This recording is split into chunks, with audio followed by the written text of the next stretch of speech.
or in removing materials. Removing process is called etching. So deposition and etch are two broad categories of processes that go in.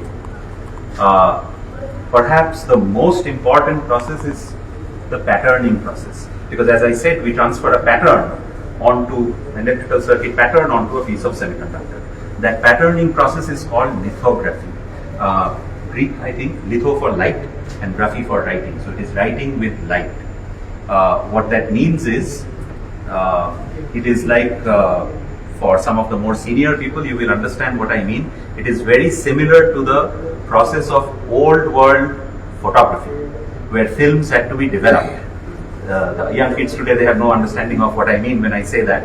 I think this is a media group, so we don't have the teenagers here. But yes, so old world photography, that means you used to have materials which respond to light, right? So you deposit that material and you expose some of the areas to light and some of the areas you don't.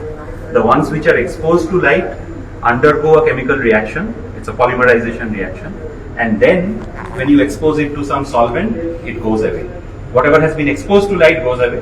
Whatever has not been exposed stays. So you have a pattern. Now, so you have little holes, let's say. It's done manually. I'll come back to this question. It's a very good question. Let me come back to this. But let's say manually. Here it's mostly manual, right? So once you have these, then you put that in and you deposit material only in those patterns, or you remove materials only in those patterns, not over the whole semiconductor wafer, but in pattern. So that patterning is important because finally you are creating a pattern of the semiconductor. So this pattern making, this lithography process is possibly the most critical thing.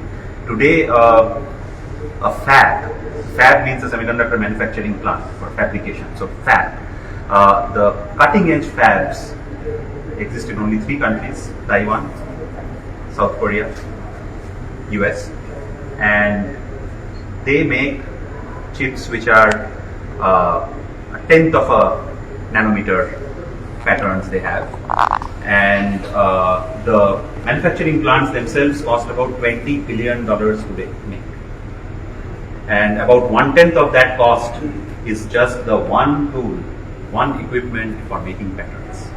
And there is only one country and one company which makes those tools, the most advanced lithography tools. We have lithography tools, they're not so advanced, they can't be. But yeah, so that was the third process, lithography. And then the fourth one is controlled contamination of the semiconductor, which is a process is called doping. That means you introduce doping.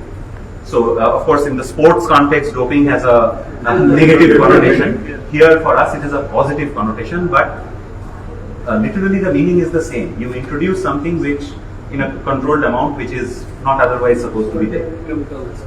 Chemicals, right? So you introduce it and that allows you to control the properties of the semiconductor. And in that sense, semiconductors are special. They are different from metals or from insulators, because metals and insulator properties are typically, let me call it, God-given properties. They are what